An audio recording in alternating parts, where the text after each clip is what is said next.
Guys, hello guys, welcome back to another audiobook of class 11th biology, chapter number 7, structural organization in animals. ये है इसकी audio book 2। तो जैसा कि तुम्हें पता है, अपन न्यू चैप्टर स्टार्ट कर चुके हैं। टिश्यू वाला पार्ट मैंने करा दिया है। अब अपन करने वाले हैं कॉकरोच के बारे में, ऑर्गन और ऑर्गन सिस्टम के अंदर।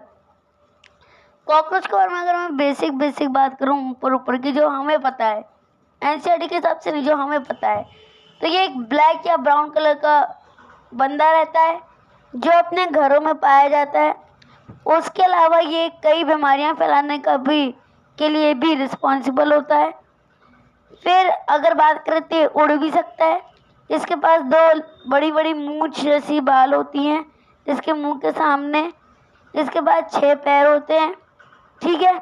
और ये छोटे बड़े पतले दुबले इन साइजेस में पाया जाता है। अब अगर अपन बात करें कि ये कॉकरोच के बारे में एनसीईआरटी क्या कहती है, तो कॉकरोच अ ब्राउन और black bodied animal that are included in class Insecta of phylum Arthropoda. Bright yellow, red and green color cockroach have also been reported in tropical region.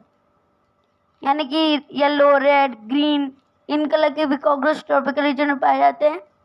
उसके अलावा ये इंसेक्टा क्लास के arthropoda phylum को belong करता है। Their size range from 1/4 inches to 3 inches, मतलब 0.6 से 7.6 centimetre तक किसकी जो है साइज रेंज कर सकता है। इसके पास लॉन्ग एंटीना होता है, जो कि अपन उसको समझते हैं कि इसकी दो मूंछें हैं क्या, या जो 2 बाल जैसे इसके मुंह के सामने निकले रहते हैं ना बड़े बड़े, वो। And flat extension of upper body wall that conceals head. They are nocturnal omnivores that live in damp places throughout the world. They have become a resident of human home and thus are serious pest and vector of several disease. Nocturnal nature के होते हैं, यानी कि कुछ भी खा सकते हैं, ओमनिवोर्स होते हैं, कई बीमारियां फैलाते हैं। हमारे घरों में बिना रेंट के ये रहने वाले रहवासी हैं। मॉर्फोलॉजी की बात करते हैं, यानी कि आउटर स्ट्रक्चर कैसा है, फिर एनाटॉमी पे जाएंगे। मॉर्फोलॉजी की अगर बात करें, adult of common species of cockroach Periplanta americana are about 34 to 53 millimeter long with wings that extend beyond the tip of abdomen in male. Males में जो एब्डोमेन होता है उसकी टिप के पहले तक, यानी कि इतने बड़े इनके जो विंग्स हैं वो होते हैं। Body of cockroach is segmented and divisible into 3 distinct region, head, thorax and abdomen. 3 हिस्सों में इसकी बॉडी डिवाइडेड है, हेड, थोरैक्स और abdomen. In each segment exoskeleton has hardened plate called sclerites. और इसका जो ये एब्डोमेन बना हुआ है, जो सेगमेंटेड एब्डोमेन है, ये एक्सोस्केलेटन है इसका, कॉकरोच का, जो कि हार्ड प्लेट से बना हुआ है। ये हार्ड प्लेट्स जो हैं इनको स्क्लेराइट्स कहते हैं और ये काइटिन की प्लेट होती है, यानी काइटिनियस एक्सोस्केलेटन पाया जाता है।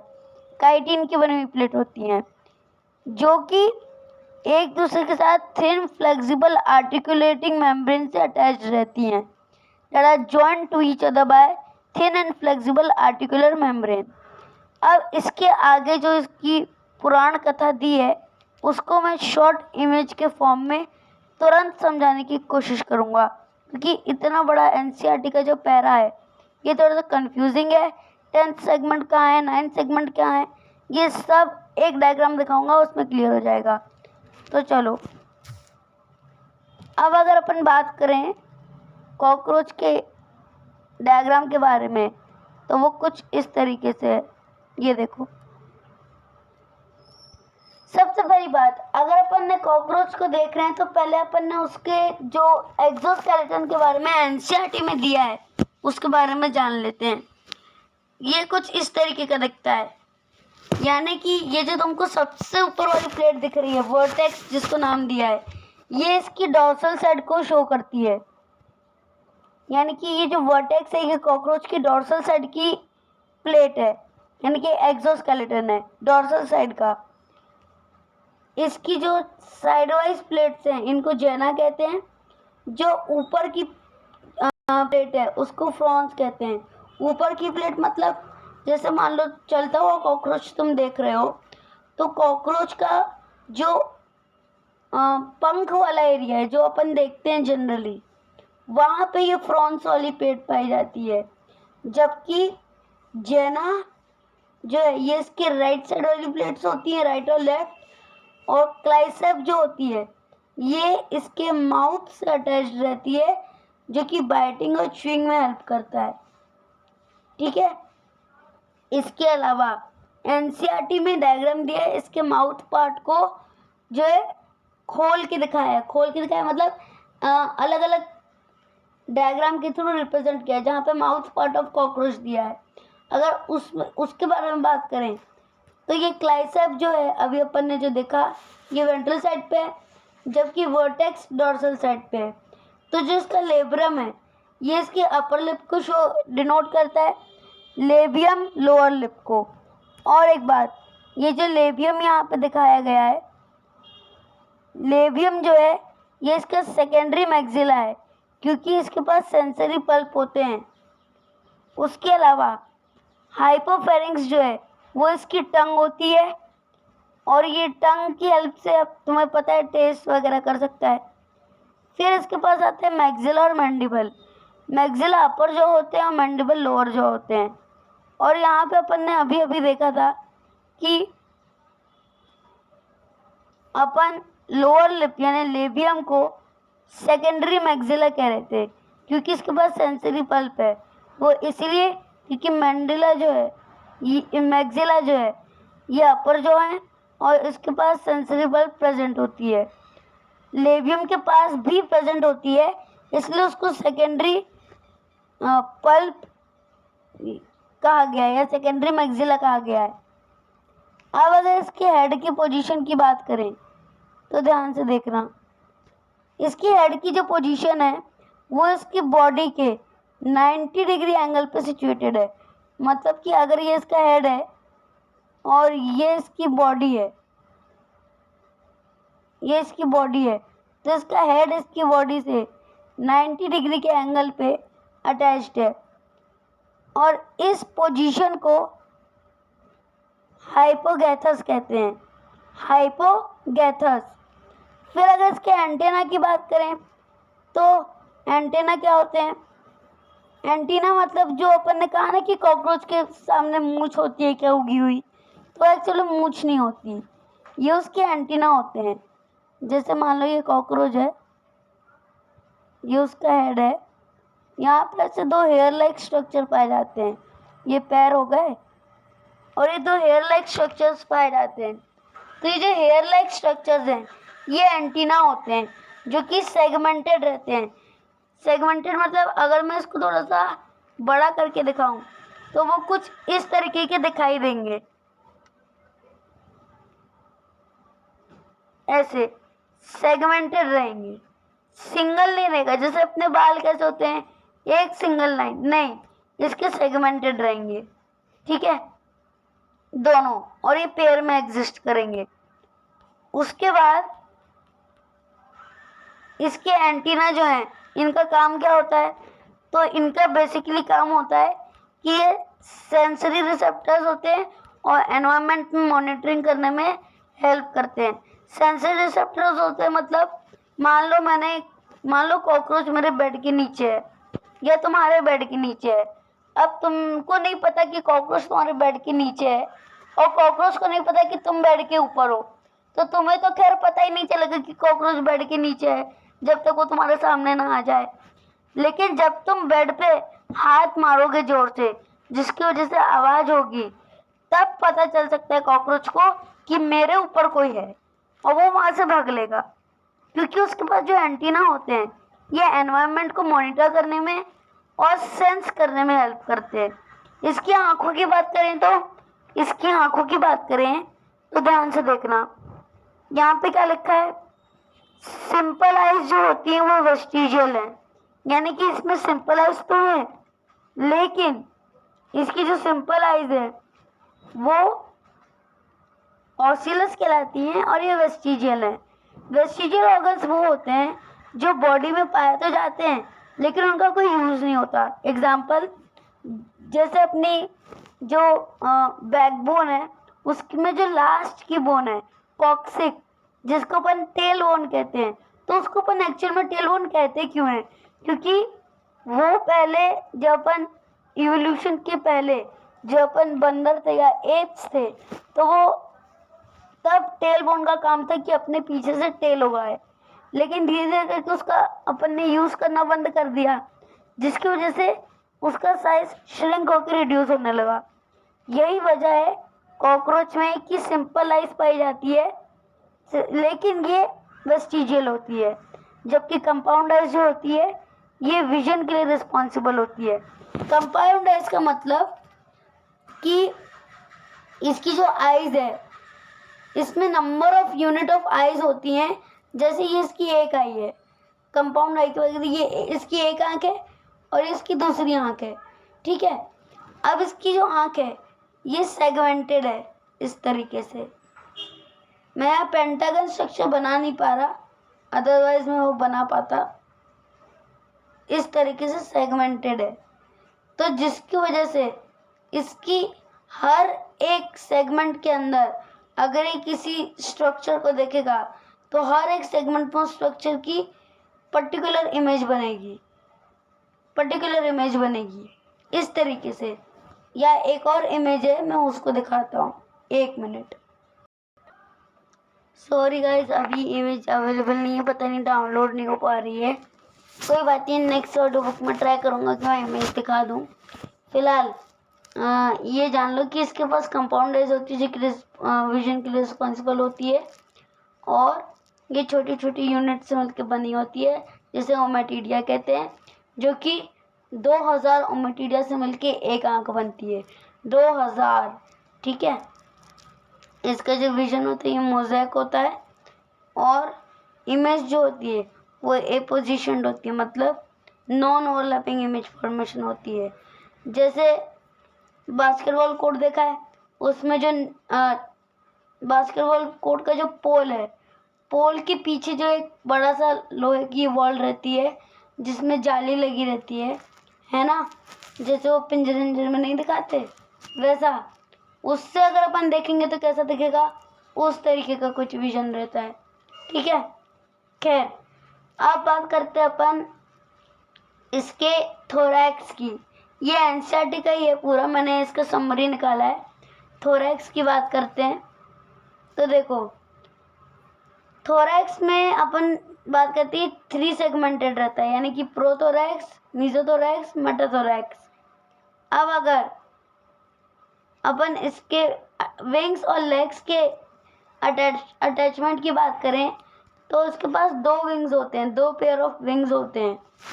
एक पेयर होता है 4 विंग का, जिसको टेगमेना या एलाइट्रा भी कहते हैं। ये थिक, डार्क और स्ट्रॉन्ग विंग्स रहते हैं जो काइटिन के बने हुए रहते हैं, और ये हैंड विंग को प्रोटेक्शन देते हैं। क्यों? क्योंकि हैंड विंग्स जो होते हैं वो 4 विंग्स के नीचे होते हैं और ये उड़ने में हेल्प करते हैं, हेल्प इन फ्लाइट, यानी कि उड़ने में हेल्प करते हैं। और क्योंकि उड़ने में हेल्प करते हैं इसलिए थिन, ट्रांसपेरेंट, सॉफ्ट और मेम्ब्रेनस होते हैं, ठीक है। उसके बाद इनके लेग्स की अगर बात करें तो ये भी 3 पेयर्ड होते हैं, ठीक है। कॉक्सा, ट्रैंक्टर, फीमर, टिबिया, टार्सस, ये इसकी बोन्स होती हैं जो लेग्स में पाई जाती हैं कॉकरोच के। उसके अलावा इसमें ध्यान से देखोगे तो कॉक्सा और ट्रैंक्टर तुम्हें याद करना पड़ेगा, जो कि फर्स्ट और सेकंड बोन है। फीमर और टिबिया ह्यूमंस की लेग बोन्स हैं, ये तुम्हें पता है। टिबिया लार्जेस्ट है। टार्सस ह्यूमंस में टार्सल है, इसमें टार्सस है, ठीक है। तो ये अल और अस का डिफरेंस है, ध्यान रखना। स्पेलिंग में भी वो चेंज करके दे सकते हैं अगर क्वेश्चन देंगे तो। 5 सेगमेंटेड रहती है, 1, 2, 3, 4 और 5, ठीक है। लास्ट में इसके एक एरोलियम जुड़ा हुआ रहता है। अब ये एरोलियम क्या है? देखो कॉकरोच, छिपकली का तो नहीं पता, खैर कॉकरोच वगैरह जो हैं दीवार पे चढ़ने के लिए एरोलियम का यूज़ करते हैं, जो कि इनको वॉल के ऊपर स्टिक होने में मदद करता है। अब अगर अपन बात करें इसके एब्डोमेन की, तो मेल और फीमेल का एब्डोमेन यहाँ दिखाया गया है, तो इसको ध्यान से देखो।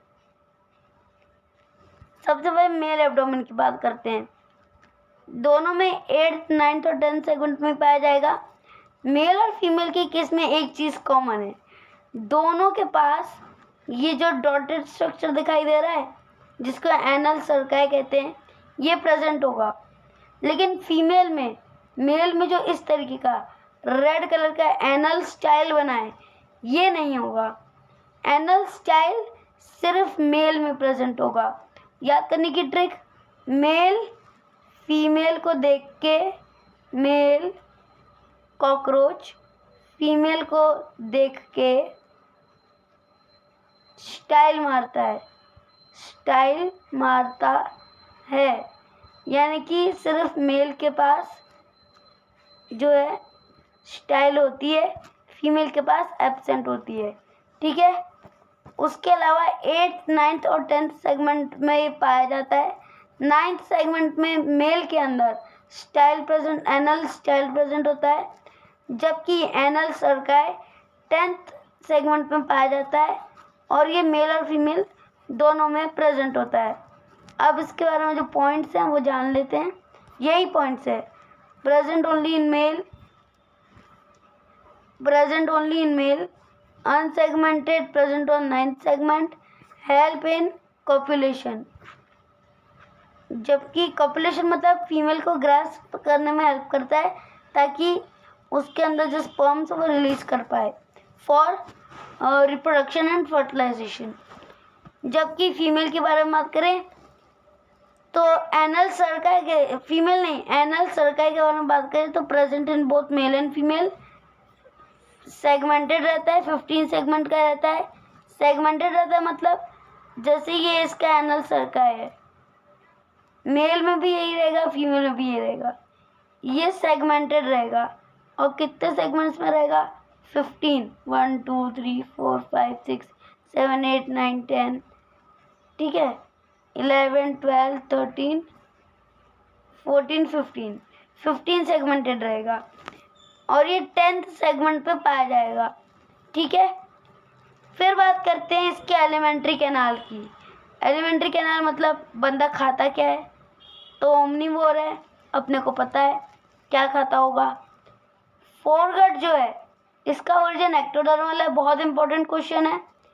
इंटरनल लाइनिंग क्यूटिकल से बनी हुई है और माउथ से लेके गिजार्ड तक का पार्ट फोरगट में आता है। यानी कि अगर इसमें डायग्राम देखें तो ये माउथ है, यहाँ से लेके जो गिजार्ड है ये माउथ से लेके ये जो कप लाइक स्ट्रक्चर है गिजार्ड, यहाँ तक का पोर्शन होता है फोरगट का। और इसका ओरिजिन क्या है? इसका ओरिजिन एक्टोडर्मल है। फिर बात करते हैं मिडगट की। इसका ओरिजिन एंडोडर्मल है, क्यूटिकल एब्सेंट होते हैं और ये डाइजेशन और एब्जॉर्प्शन में हेल्प करता है। ये मिडगट डाइजेशन और एब्जॉर्प्शन में हेल्प करता है। मिडगट ये है, ये जो ये ट्यूब दिख रही है ना, ये मिडगट है। फिर हैंडगट की बात करते हैं। इसका ओरिजिन एक्टोडर्मल है। फोरगट और हैंडगट का ओरिजिन एक्टोडर्मल है, क्यूटिकल दोनों में प्रेजेंट है। फर्क क्या है? फोरगट माउथ से लेकर गिजार्ड तक के बीच प्रेजेंट था, हैंडगट इलियम से लेके यहाँ पे, ये इलियम जो है यानी कि यहाँ से लेके रेक्टम के बीच में प्रेजेंट होता है। और ये जो ये तुमको ट्यूब लाइक स्ट्रक्चर दिख रहा है ना, थ्रेड्स, ये इसको माल्पिगिन ट्यूब्यूल्स कहते हैं। इसका बहुत ही इंपॉर्टेंट रोल होता है डाइजेशन, एक्सक्रीशन और एब्जॉर्प्शन में। तो अब इसके फंक्शन समझ लेते हैं हर एक पार्ट के।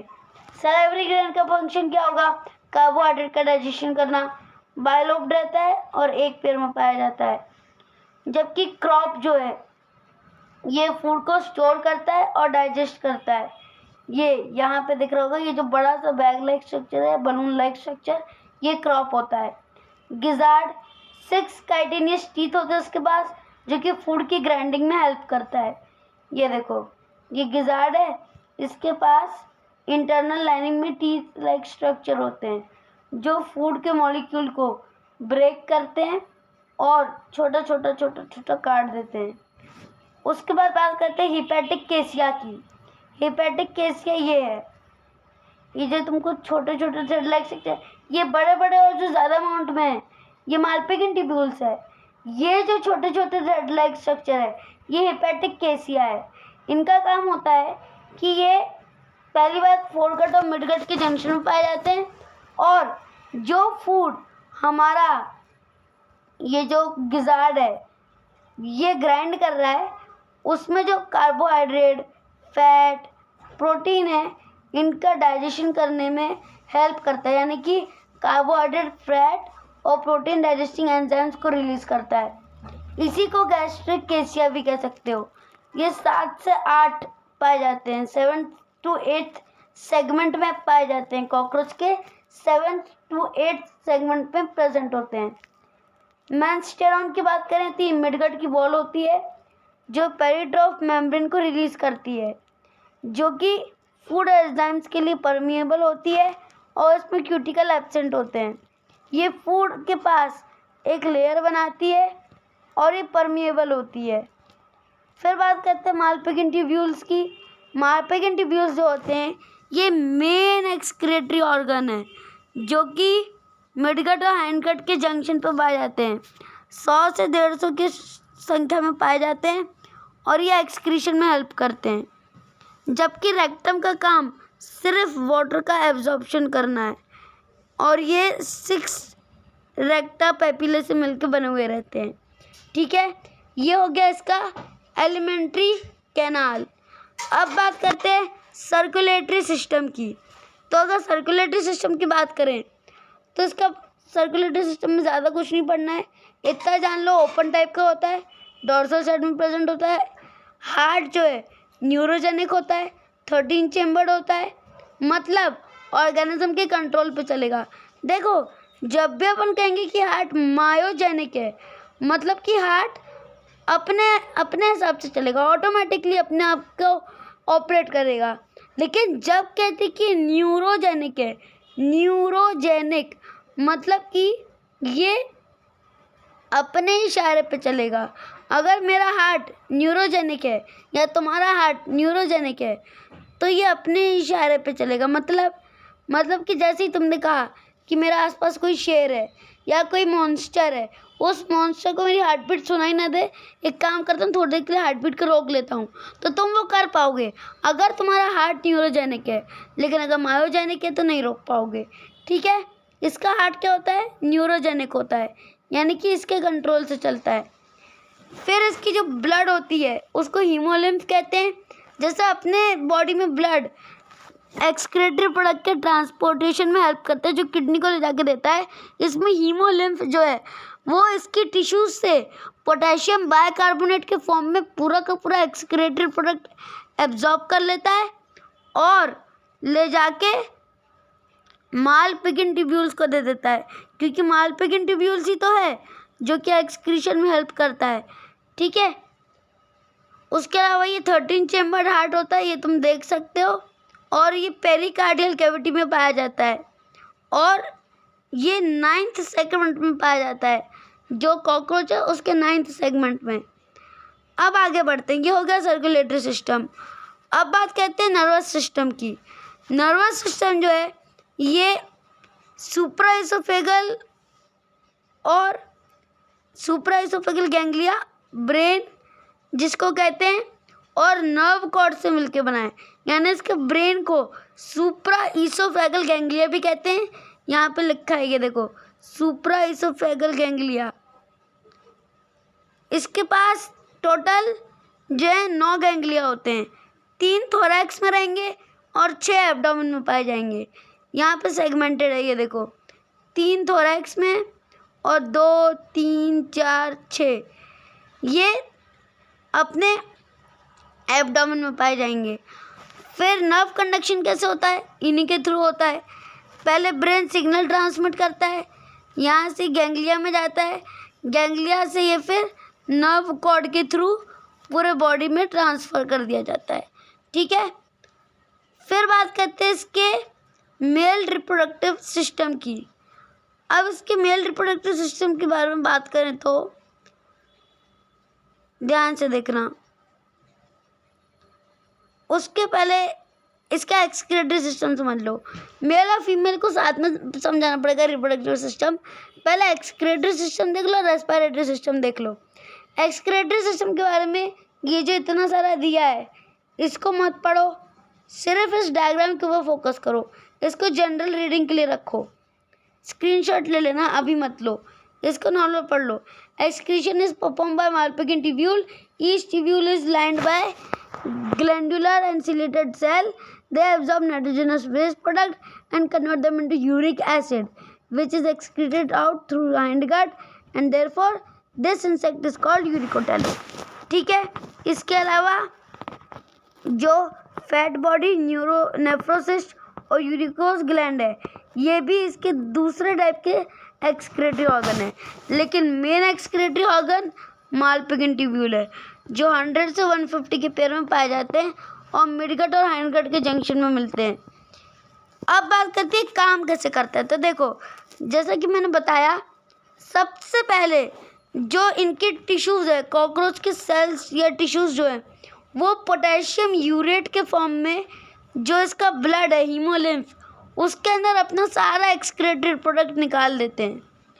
ये पोटेशियम यूरेट जो हीमोलिम्फ जो इसका ब्लड है ये इसके मालपिगिन ट्यूब्यूल के पास लेके जाता है। जैसे ही मालपिगिन ट्यूब्यूल के अंदर इसका एक्सक्रीटरी प्रोडक्ट पहुंचता है ये ब्रेक हो जाता है दो कंपोनेंट्स में, पोटेशियम बाइकार्बोनेट और यूरिक एसिड, जिसमें से पोटेशियम बाइकार्बोनेट रीएब्जॉर्ब कर लिया जाता है और यूरिक एसिड एक्सक्रीट कर दिया जाता है। इस मेथड को ऑस्मो रेगुलेशन कहते हैं। ठीक है, देखो यहाँ स्टेप वाइज भी लिखा है मैंने। Step 1, excrete tissue excrete in cavity in form of potassium urate. ठीक है, फिर स्टेप 1 हो गया। स्टेप 2, पोटेशियम यूरेट हीमोलिम्फ में जो है एक्सक्रीट कर दिया जाता है। स्टेप 3 क्या है, ये जो हीमोलिम्फ है ये पोटेशियम यूरेट को कहाँ ले जाता है, मालपिगिन ट्यूब्यूल में। स्टेप 4 यहाँ से देखना। स्टेप 4 में क्या है, now Malpighian tubule absorb potassium urate from haemolymph.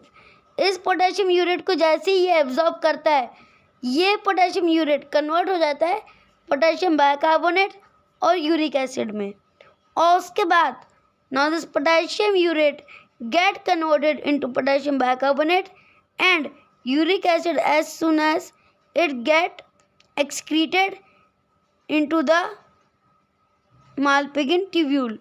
Potassium bicarbonate जो है वो रीएब्जॉर्ब कर लिया जाता है और यूरिक एसिड एक्सक्रीट कर दिया जाता है। अब बात करते हैं इसके रेस्पिरेटरी सिस्टम की। तो इसका रेस्पिरेटरी सिस्टम बहुत जनरल टाइप का है, यानी कि पहली बात ये नेटवर्क ऑफ ट्यूब्यूल से मिलकर बना हुआ है जिसको ट्रैकियोल कहते हैं, जो कि सिंगल ओपनिंग जिसे स्पायरिकल कहते हैं उसमें ओपन होता है। स्पायरिकल का भी जो इसका नर्वस सिस्टम है उसके जैसा हाल है। 2 पेयर थोरैक्स में खुलते हैं, 8 पेयर एब्डोमेन में खुलते हैं, यानी कि टोटल 10 पेयर में पाया जाता है। इसके एक पर्टिकुलर स्ट्रक्चर को अगर डिस्कस करें तो ऐसा दिखता है। ठीक है, जिसमें यहाँ पे एयर का डिफ्यूजन होता है, टिश्यूज़ को एब्जॉर्ब कर लेते हैं और स्पायरिकल जो है ये इसके अंदर पाया जाता है और प्लूरॉन की मेम्ब्रेन बनी हुई होती है। इसको ट्रैकिया और ट्रैकियोल्स कहते हैं। क्या कहते हैं, ट्रैकिया और ट्रैकियोल्स। फिर इसका एक और, इसको अगर हम जूम करें तो कुछ इस तरीके से दिखाई देगा। इसमें एक स्फिंक्टर होता है, स्पायरिकल होता है, एयर यहाँ से अंदर जाती है। पहले जो सेगमेंट आता है इसको एट्रिया कहते हैं, उसके बाद इसको ट्रैकिया कहते हैं। ट्रैकिया में कार्टिलेज पाया जाएगा ताकि कोलैप्स ना हो जाए। जो कि टिश्यू से कनेक्टेड रहता है और जहाँ पे डिफ्यूजन हो जाता है गैस का, ठीक है। और इसमें इंस्पायरेशन और एक्सपायरेशन के लिए टर्गोस्टर्नल मसल्स का यूज़ किया जाता है। कॉन्ट्रैक्ट होता है तो एक्सपायरेशन होता है, रिलैक्स होता है तो इंस्पायरेशन होता है। अब बात करते हैं इसके मेल रिप्रोडक्टिव सिस्टम की। मेल रिप्रोडक्टिव सिस्टम भी सिंपल सा है। टेस्टिस जो होते हैं 4 से 6 सेगमेंट में पाई जाती है, 1 पेयर में होती है, स्पर्म बनाती है। स्पर्म जो है वो फेलिक ग्लैंड में सिक्रीट कर दिए जाते हैं। फेलिक ग्लैंड जो है वो स्पर्म, जिनको स्पर्मेटोफोर कहते हैं, उनके लिए एक लेयर बना देती है। जैसे ह्यूमंस के अंदर स्पर्म रिलीज होते हैं सेमिनल वेसिकल के थ्रू, उनके ऊपर एक फ्लूइड चढ़ जाता है, इनके ऊपर भी एक लेयर चढ़ जाती है। लॉन्ग ट्यूब्यूल जो है ये स्पर्मेटोसाइट को सिक्रीट करता है और स्मॉल ट्यूब्यूल जो है वो उसको न्यूट्रिशन देने का काम करता है। ये स्मॉल ट्यूब्यूल है, ये लॉन्ग ट्यूब्यूल है। उसके बाद वास्ट डिफरेंस से होता हुआ सेमिनल वेसिकल में जाता है, जहाँ ये स्पर्मेटोसाइट स्टोर हो जाते हैं। बाद में जब ये मेल और फीमेल कॉपुलेशन करते हैं तो इजैकुलेटरी डक्ट के through caudal style anal cercus, इन सब का काम नहीं होता, ये सीधे फीमेल में रिलीज कर दिया जाता है। जैसे ये फीमेल में रिलीज कर दिया जाता है, फीमेल इन एग्स को यहाँ जो ये देखो यहाँ पे फीमेल का ओवा बनता है और जो स्पर्म मेल ने रिलीज किए थे वो यहाँ पे स्टोर हो जाते हैं। जैसे यहाँ पे स्टोर हो जाते हैं, जब ओवा मैच्योर हो जाता है तो वो यहाँ रिलीज़ कर दिया जाता है और स्पर्म्स को भी यहाँ से रिलीज़ कर दिया जाता है। फिर यहाँ पे स्पर्म्स का जब फ्यूजन हो जाता है ओवा के साथ, ये एग जो है उनको रिलीज़ करती है, लेकिन एक ऑर्डर्ड सैक लाइक स्ट्रक्चर में। और इस तरीके के ये बहुत सारे स्ट्रक्चर्स को रिलीज़ करती है, जिसके अंदर एग्स होते हैं, फर्टिलाइज्ड एग। और फिर ये फर्टिलाइज्ड एग जो हैं ये ब्रेक होके नए कॉकरोचेस का फॉर्मेशन करते हैं। देखो ध्यान से, ओवरी जो है, ओवरी की अगर बात करें तो ओवरी जो है 2nd और 6th सेगमेंट में पाई जाती है, एक पेयर होती है। ईच ओवरी हैज़ 80 ओवेरियोल, 80 नहीं 8 ओवेरियोल। दोनों के पास टोटल 16 हो जाते हैं, यानी कि टोटल 16 ओवर रिलीज होते हैं। 7th सेगमेंट में इसका वजाइना पाया जाता है, 6th सेगमेंट में इसमें स्पर्मेथिका पाया जाता है और कोलेट्रियल ग्लैंड ऊथिका रिलीज करती है। जेनिटल चैम्बर में ये जाके फ्यूज़ करते हैं और उसका एक सिंपलेस्ट डायग्राम यहाँ पे भी है, जिसमें ये ओवरी है, यहाँ से ओव्यूल निकलते हैं, यहाँ पे ये वो सैक है जहाँ पे स्पर्म स्टोर हो जाते हैं और वो भी यहाँ सिक्रीट हो जाते हैं। जैसे इनका फर्टिलाइजेशन हो जाता है, फिर ये यहाँ सैक लाइक स्ट्रक्चर में रिलीज़ कर दिए जाते हैं, ठीक है। इसी के साथ अपना ये जो कॉकरोच है ये पूरा का पूरा ख़त्म हो चुका है, जिसमें अपन ने इसके बारे में पूरा डिटेल अच्छे से कवर कर लिया है। अब मिलेंगे नेक्स्ट ऑडियो बुक में विद अ न्यू टॉपिक। ये थी ऑडियो बुक 2। तब तक के लिए 10 से लेकर 12 तक के वीडियो लेक्चर्स के लिए, जो कि डिटेल एक्सप्लेनेशन में ऑलरेडी हमारे यूट्यूब चैनल हिंदी सार्थक में डाल दिए गए हैं, उसमें आप विजिट कर सकते हैं और वीडियोस का एक्सेस ले सकते हैं। 10 से लेकर 12 तक के साइंस के लेक्चर्स ईजीएस्ट वे में डाल दिए गए हैं। ऑडियो बुक्स और आती जाएंगी 11th और 12th के लिए, स्पेसिफिकली बायोलॉजी, और 10 से लेकर 12 तक के साइंस के जो भी चैप्टर्स हैं इंक्लूडिंग बायो, वो चैनल में प्लेलिस्ट के फॉर्म में अरेंज कर दिए गए हैं। और ऑडियो बुक्स देखने के लिए या तो आप विक्रमादित्य राव की प्लेलिस्ट में विजिट कर सकते हैं, या फिर क्लास 11th ऑडियो बुक या क्लास 12 ऑडियो बुक में जा सकते हैं, जो कि प्लेलिस्ट बना दी गई है। मिलते हैं नेक्स्ट ऑडियो बुक में द न्यू टॉपिक। तब तक के लिए this is me Vikramaditya Rao signing off. Thank you for watching. Do like, subscribe and share to the channel. And if you love the audiobook, please help to spread it to your friends also. मिलते हैं next video में with the new topic. तब तक के लिए this is me Vikramaditya Rao signing off. Thank you for watching. Stay safe, stay healthy. Om Sai Ram and bye. And do not forget to like, subscribe and share. Thank you. Om Sai Ram and bye.